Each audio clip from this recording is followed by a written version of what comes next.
This is a lecture recording of the second part of the cell structure lecture. So in the first part of the lecture, we went over the differences and similarities between prokaryotic and eukaryotic cells. So in this part of the lecture, I will talk about the plasma membrane. You need to know the location and function of each part of the cell that I cover in this PowerPoint. I would like you to be able to identify the three types of fibers in the cytoskeleton and describe their function, and the three differences between plant and animal cells. Now, one of the learning objectives is to analyze a scenario of a health condition to determine which organelle is involved. So on your upcoming quiz due November 1st, you won't be analyzing, well, you will be analyzing a health condition, but you will be trying to determine which organism contributed to the health condition. Now remember, we are talking about eukaryotic cells in the following slide. And you should remember that eukaryotic cells include plants, animals, fungi, and protists. Okay, protists are mostly single-celled. So it's false to think that prokaryotic, bacteria and archaea, are single-celled, and eukaryotic are multicellular. That is not accurate. Protists in the eukaryotic or eukarya, domain eukarya, are mostly single-celled as well. So we will start by talking about the function of the plasma membrane and which molecules make up the plasma membrane. So remember that the plasma membrane forms a barrier or outer covering to the cell. Now, animal cells have just the plasma membrane as their barrier, but plant cells and fungi and some protists also have a cell wall outside the plasma membrane. But the function of the plasma membrane is to form a selective or semi-permeable barrier around the cell. Now we use selective barrier and semi-permeable barrier. You may also hear it called the semi-permeable membrane. And what that means is some molecules are allowed into the cell and certain molecules can pass out of the cell. So mostly these are small, non-charged molecules, which means ions do not go through the plasma membrane so well. Take a minute and think to yourself about what an ion is. This was back from our lecture on chemistry.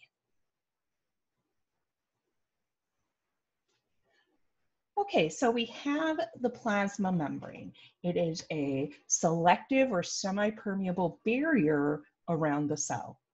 Some substances can move in and out of the cell and others cannot. So the main component or part of the membrane is a phospholipid.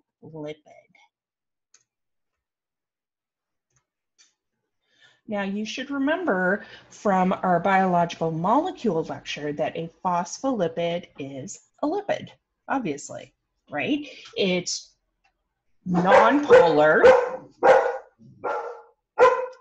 One moment here. Okay, as I was saying, the main component of the plasma membrane is the phospholipid, and these are non-polar for the most part. So you'll see in the picture here that it looks like there are a few other things in the plasma membrane. So these blue structures here are proteins. So the plasma membrane is mostly phospholipids. That's the structure here with the orange and the tails coming down, right? So mostly phospholipids, but you also have proteins going through the plasma membrane. And a lot of these proteins form channels or passageways for large molecules and ions to get through the plasma membrane. There's also cholesterol in the plasma membrane. And you should remember that cholesterol is also a lipid. So let's take a look at a phospholipid close up. So the question I put on the slide is, what are the components or parts of a phospholipid? So first we will talk about the hydrophobic tails. Okay, these are,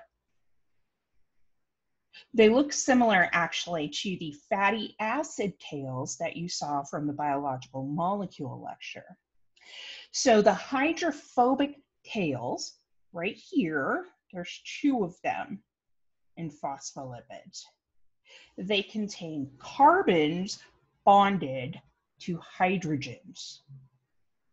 Now remember that a carbon to hydrogen bond is non-polar covalent, always non-polar covalent. So carbon to hydrogen, these tails, are hydrophobic. Remember, for a molecule to be attracted to water, it has to have a charge from usually a polar covalent bond. But you can also have ionic substances like sodium chloride that are attracted to water. But molecules with non-polar covalent bonds are always hydrophobic. So our next component is in the middle here. This is called a glycerol. You do not have to know the structure of the glycerol, but you do need to know that it's part of the phospholipid. Now, the third part is what we call a polar or hydrophilic head.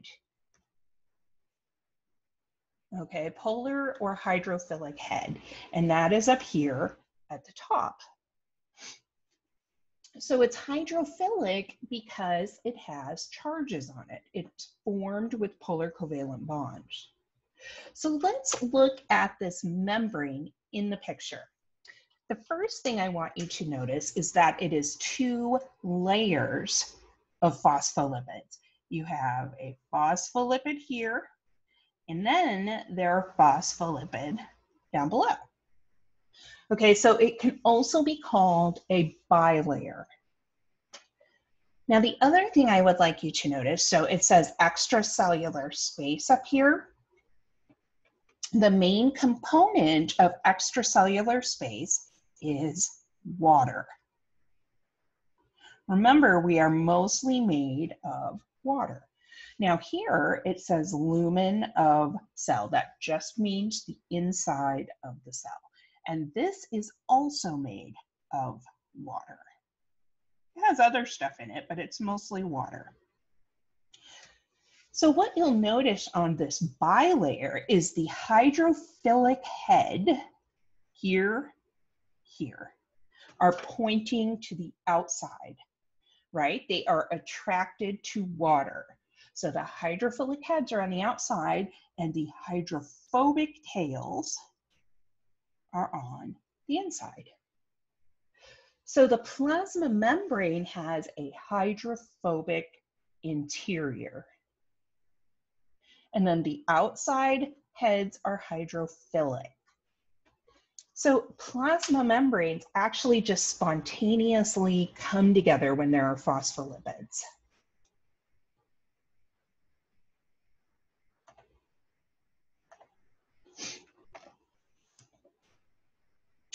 Now we are going to move on to the cytoskeleton. So there are three types of what we call cytoskeletal fibers. These are proteins. There are microfilaments, and you can see those here. They're green, right? There are intermediate filaments. Now this is supposed to look like the cell, right? So here's intermediate filaments. You can see that they're running all throughout the cell, whereas microfilaments are right under the plasma membrane. Then we have microtubules. So these are your microtubules, and I'll explain what they're doing in a moment. So the question here is, what are the functions of each membrane? So they actually have several different functions. So let's start with microfilaments. Okay, so the microfilaments provide structure for the plasma membrane. Okay, the microfilaments have strength to them, right? They go right under the plasma membrane and give it some structure. Okay, the other thing they do is they divide a cell in half during cellular division, which you will also hear it called reproduction. There are some other things that microfilaments do, but those are the ones I would like you to remember. Now, intermediate filaments. Okay, intermediate filaments anchor organelles and the nucleus in the cell. By anchor, I mean that they keep them in place, provide structure around the organelles. Now, microtubules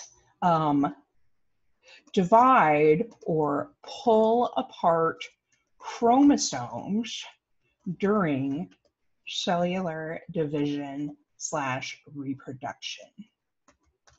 So if you look in the picture with the microtubules, what it's showing you here is these fibers coming down are actually attaching to chromosomes. And we'll get into this later when we look at mitosis and meiosis. But they are separating those chromosomes to what we call the poles of the cell.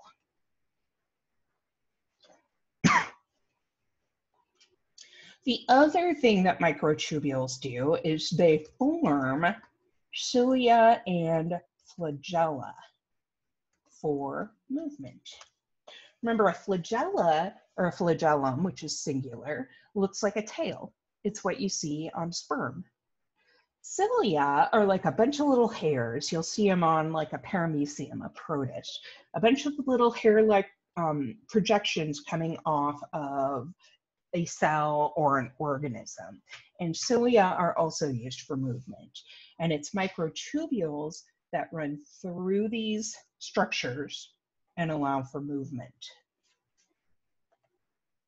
So the functions of each fiber, you need to know the ones that I wrote down here.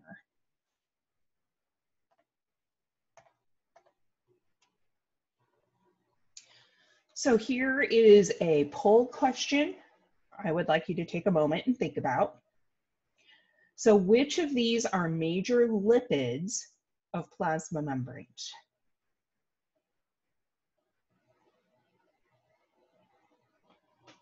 You can always pause this video so that you can think about these questions. So the correct answer is phospholipids. Steroids are in fact lipids, but they are usually hormones. Fats are lipids, and they are composed of fatty acid chains, similar to the phospholipid, but they do not, we wouldn't say that fats make up the plasma membrane.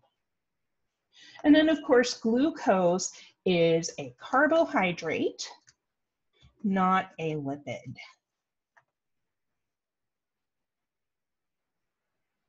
Okay, so it's phospholipids that are your major component of plasma membranes.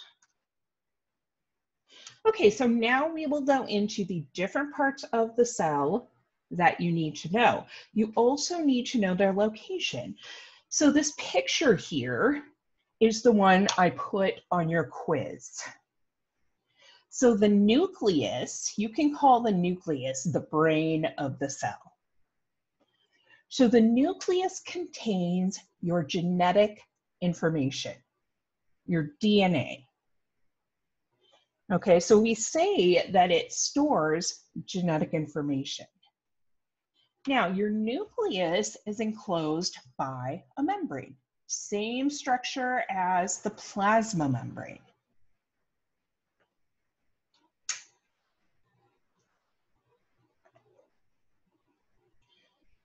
Now we are going to go into structures that are called organelles.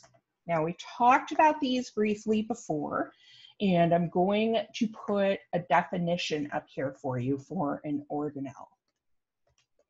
You can think of them like little organs, but the technical definition is compartments that carry out specific functions in the cell, and they are enclosed by a membrane. Now remember, when we talked about the differences between prokaryotic and eukaryotic cells have membrane-bound organelles. That means organelles that are surrounded by a membrane, compartments. Prokaryotes do not have organelles. So all of these things I'm going to go through, these are not present in bacteria and archaea. You should also remember that eukaryotes have a membrane-bound nucleus, whereas prokaryotes have a nucleoid region, which is just an area where the DNA is condensed, but there is no membrane around it. Okay, so let's go into the rough endoplasmic reticulum. We can also call it the rough ER. The rough endoplasmic reticulum surrounds the nucleus. You can see it here. It is this blue structure all around the nucleus with all these folds. On it are these little red dots. Those are ribosomes. That is why we call the rough endoplasmic reticulum rough, because it has ribosomes on it. Now, ribosomes produce proteins. And then the rough endoplasmic reticulum modifies these proteins. And by modifies, I mean folds them. And it may add a sugar to the end. So remember from our discussion on proteins, when a protein is first made, it's just a string of amino acids, like beads on a string. But in order for a protein to function, it has to fold. It has to take a shape. Okay, and it's inside the rough endoplasmic reticulum that the protein is folded. Then we have the smooth endoplasmic reticulum. This is the structure right here. Now it's smooth because it does not have ribosomes. In fact, it's not associated with proteins at all. The smooth endoplasmic reticulum synthesizes lipids. It produces lipids, like the lipid hormones, phospholipids, cholesterol, things like that.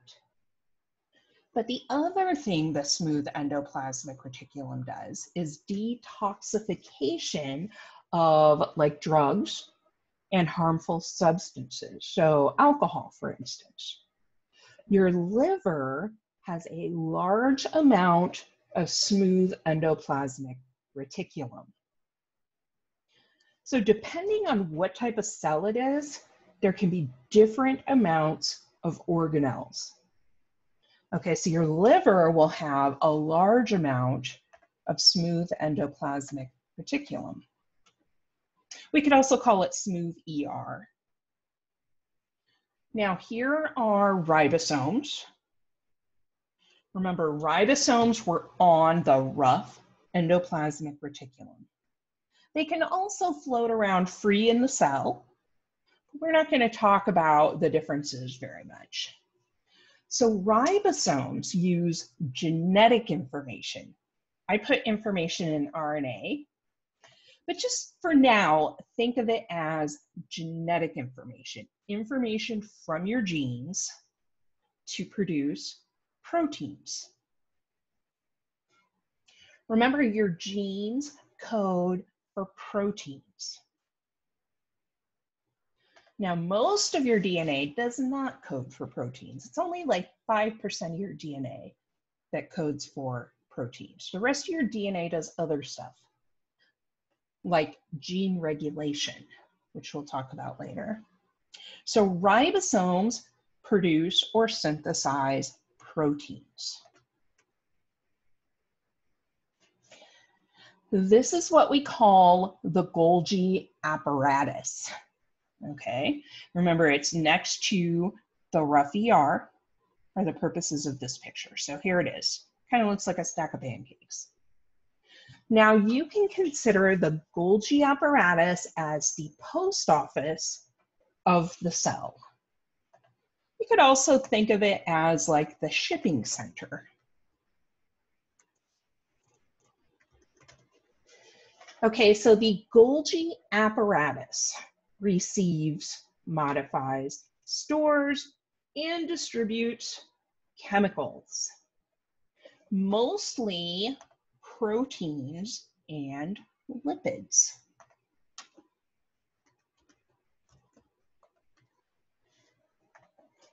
Okay, so it receives proteins and lipids from the endoplasmic reticulum. Okay, from smooth and rough ER. So I'm going to make little notes on the side here. Smooth and rough ER. Okay, lipids coming from the smooth, proteins coming from the rough. It modifies proteins and lipids by adding sugar. Not always, but for certain proteins and lipids, sugar is added. It stores it, just hangs out in the Golgi until it's needed. And then when I say distribute, that means that it sends lipids and proteins out of the cell or to different areas in the cell where they are needed. Okay, so a lot of proteins or lipids actually leave the cell, especially when you're talking about hormones, which can be proteins and lipids, right? They have to leave the cell and enter the bloodstream so that they can go affect other cells. But some of the proteins and lipids need to stay inside of the cell. So the Golgi apparatus sends them to where they need to go. Okay, so again, the Golgi apparatus can be thought of as the post office or shipping center. Okay, now we have lysosomes. You can think of the lysosomes as the garbage disposal of the cell. So lysosomes contain digestive enzymes. And these digestive enzymes break down old organelles or other substances that are not needed in the cell. That's why we call it like the garbage disposal. Okay, so it will move to an organelle, take the organelle inside of it. And remember, an enzyme speeds a chemical reaction. So the enzymes will break down that organelle, and then the molecules that made up the organelle can be reused, like lipids and things like that.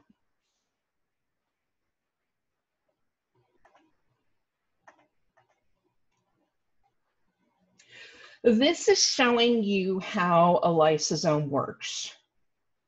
Okay, so a macrophage is just a cell in your immune system, right? Like a white blood cell. So if you have a bacterial infection, the macrophage will engulf the bacterium and take it inside of itself. So the plasma membrane moves around the bacterium, and then it pinches off to make a vesicle, which is just like a little compartment for carrying things around the cell. A lysosome will fuse with that vesicle, injecting its digestive enzymes. And then the bacterial cell is broken down.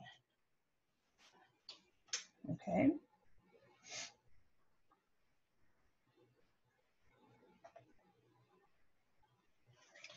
Okay, so where does protein synthesis take place? I would like you to stop the recording for a second and try to answer this question.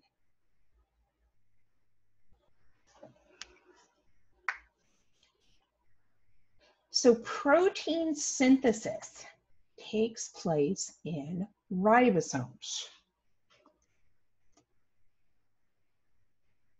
So think about what these other structures do.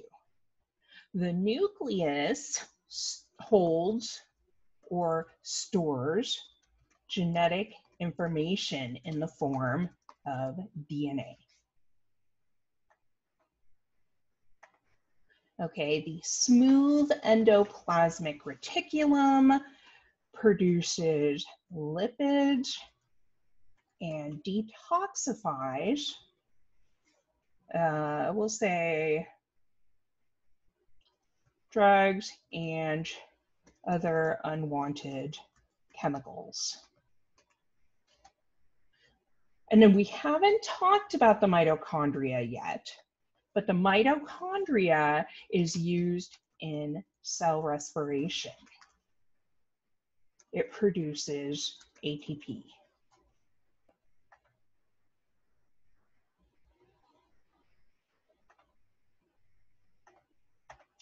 So remember that with these poll questions, a lot of times I use these in my quizzes. So you want to make sure that you review them and that you know the answers. Okay, so here we have vacuoles. You can see it down here. These are similar to vesicles. They come off of the endoplasmic reticulum or the Golgi apparatus. They have a variety of functions, but one of those is called cellular eating, and I'll show you in a minute. So vacuoles originate from the ER or the Golgi, which one thing they can do is transport proteins and lipids around the cell.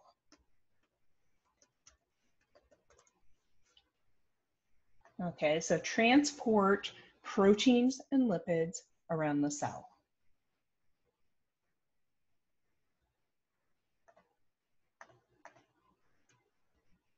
Oh, I thought I had a slide for cellular eating. I guess I don't.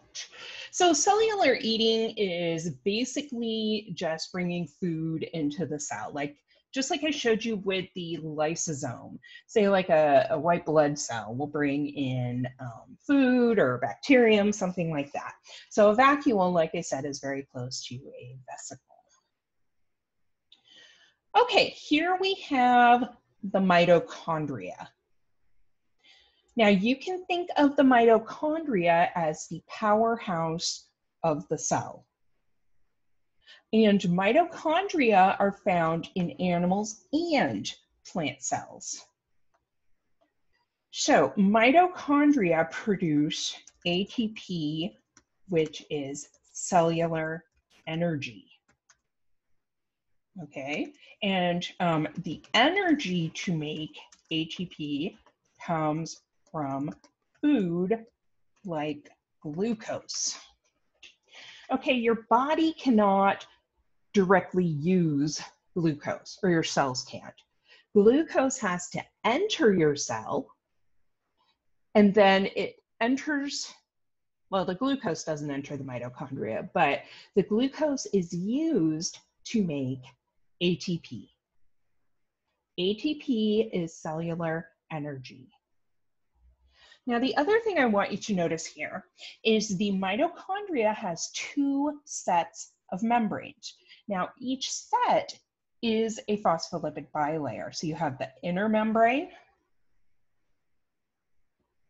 right here, and the outer membrane right here. Now, this part inside, this bluish green area, is the matrix, okay, right here.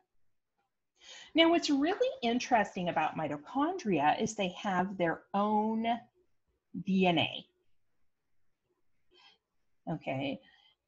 And the reason why they have their own DNA is because mitochondria originated from bacteria. Way back when the eukaryotic cell was first evolving, bacteria started hanging out in early eukaryotic cells, and eventually they became the mitochondria. So this DNA in your mitochondria is very similar to a certain type of bacterial DNA.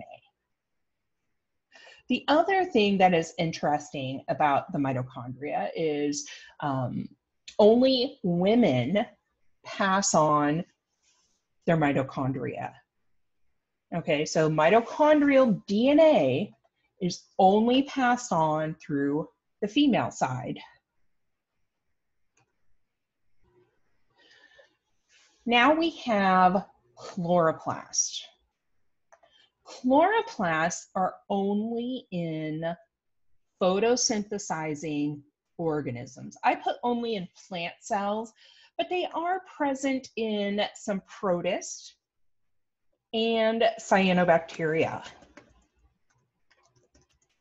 So I'll put only, or also present in photosynthesizing protists like algae and kelp and cyanobacteria.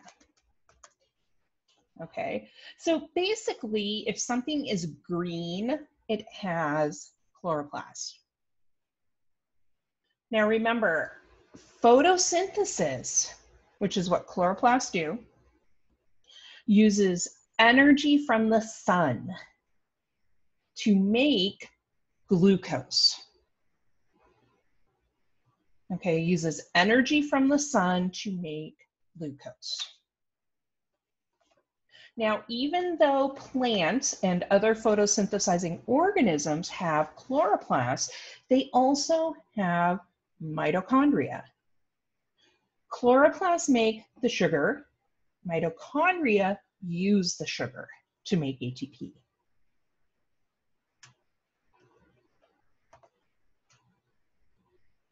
Okay, the final part of this lecture is understanding the three differences between plant and animal cells. Okay, so the first one is that plants have a cell wall. Animals do not. Now, just because plants have a cell wall, they also have a plasma membrane. It's just inside, like on the inner part of the cell. Remember, all cells have a plasma membrane.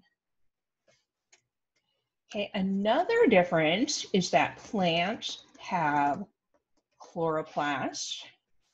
Animals do not.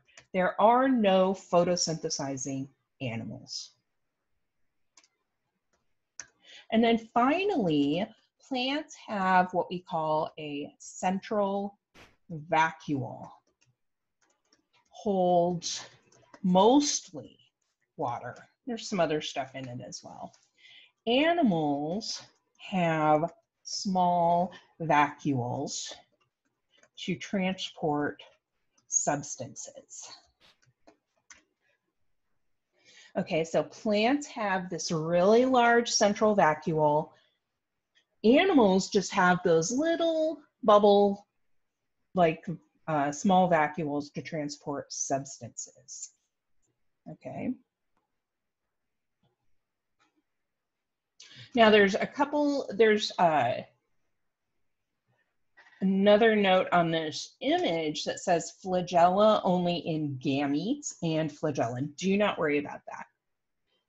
What it's referring to is plants have sperm, just like animals, and plant sperm have flagella. Okay.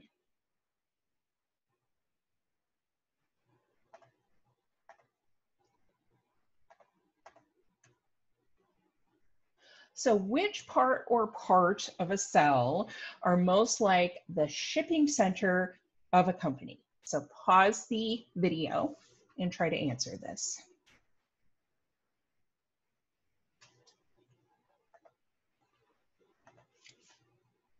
So the correct answer is the Golgi apparatus. Okay, now the mitochondria is the powerhouse, produces ATP. Chloroplasts conduct photosynthesis, and I did not give them an analogy. And the nucleus stores genetic information in the form of DNA. Okay, so your Golgi apparatus, it receives proteins and lipids.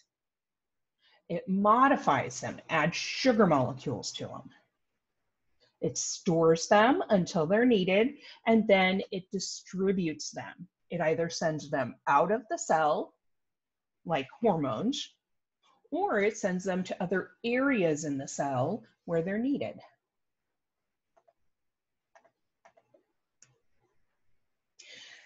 Now, this is what you will see on your quiz.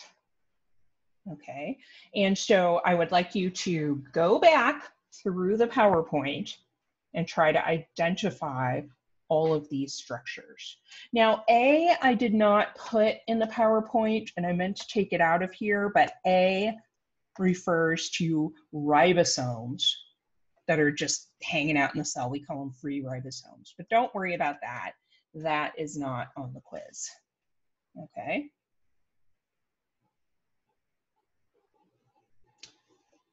That concludes the second part of the cell structure lecture, except that I put one more poll question on here. You find a cell of a type you have never seen before. The cell has a nucleus and a cell wall. Therefore, you conclude that it is what type of cell? So this is an example of an applied question. Okay, and what you need to do, is to think about, okay, which of these types of cells would have a nucleus and a cell wall? So your correct answer is a plant cell. So let me explain how to figure this out. It has a nucleus.